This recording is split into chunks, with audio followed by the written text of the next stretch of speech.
कोयलपुर नाम का एक बहुत ही प्यारा सा गांव था। उस गांव में रहते थे 3 दोस्त, अज्जू भाई, राय स्टार और ज्ञान भाई।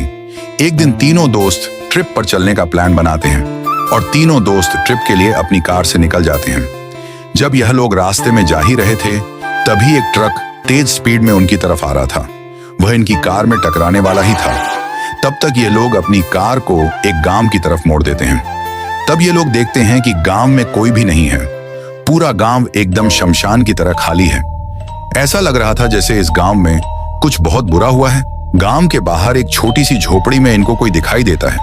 ये लोग वहां पर जाते हैं और देखते हैं कि उस झोपड़ी में एक बुढ़िया रहती है। ये लोग पूछते हैं, दादी, इस गांव में कोई रहता नहीं है क्या? तब वह बुढ़िया जवाब देती है, इस गांव के बारे में नहीं जानो तो अच्छा है, 7 बजने वाले हैं। तुम सब लोग अपने अपने घर चले जाओ। भूल करके भी रात में इस गांव में मत जाना, वरना वापस कभी नहीं लौट पाओगे। लेकिन फिर भी ये लोग उस बुढ़िया की बात नहीं मानते हैं और रात को उसी गांव में चले जाते हैं। गांव के अंदर जाते ही उनके साथ अजीबोगरीब घटना शुरू हो जाती है। इनको अजीब अजीब सी आवाज सुनाई देने लगती है। तभी उनकी कार से अचानक एक लड़की टकरा जाती है। तभी ये लोग कार से उतर कर देखते हैं तो वहां पर कोई भी नहीं था। अब तो ये लोग समझ गए थे, हम लोगों ने शायद यहाँ पर आकर गलती कर दी। तभी इनके सामने से एक उल्टे हाथ पैर वाला बच्चा आता है और वह कहता है, तुम लोग हमारे गांव की जमीन लेना चाहते हो ना? सबके सब मरोगे। तभी राय स्टार कहता है, बेटा, आपको कोई गलतफहमी हो गई है। हम आपके गांव की जमीन नहीं लेने आए हैं। वह तो हम ट्रिप पर घूमने के लिए निकले थे। वह तो हम गलती से आपके गांव में आ गए थे और तुम्हारी हाथ पैरों को क्या हो गया? तब बच्चा कहता है, मैं कोई इंसान नहीं, आत्मा हूं।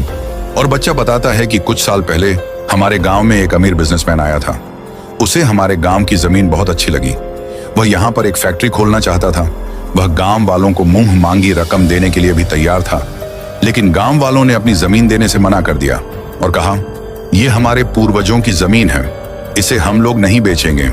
और यही बात उस बिजनेसमैन को खटक गई और उसने अगली ही रात में इस गांव में अपने कई सारे गुंडे भेजकर गांव के सारे आदमी और औरतों, यहाँ तक कि बच्चों को भी मरवा दिया। तब से सभी की आत्मा इसी गांव में भटक रही है। यह सुनकर अज्जू भाई और ज्ञान भाई, राय स्टार, तीनों की आंखें नम हो जाती हैं और वह ठान लेते हैं या वह इस गांव को इंसाफ दिलाकर ही रहेंगे। तीनों दोस्त निकल जाते हैं। उस बिजनेसमैन को मारने के लिए इधर को बिजनेसमैन पार्टी कर रहा था। उसे क्या पता आज उसकी आखिरी पार्टी है। तभी तीनों दोस्त एक प्लान बनाते हैं, अज्जू भाई और ज्ञान भाई। ये दोनों लोग उसके घर में चोरी करके भागने लगते हैं। उसकी पूरी सिक्योरिटी इन दोनों के पीछे लग जाती है और तभी राय स्टार उस बिजनेसमैन का गेम बजा देता है। तो दोस्तों, क्या राय स्टार ने सही किया? कमेंट करके जरूर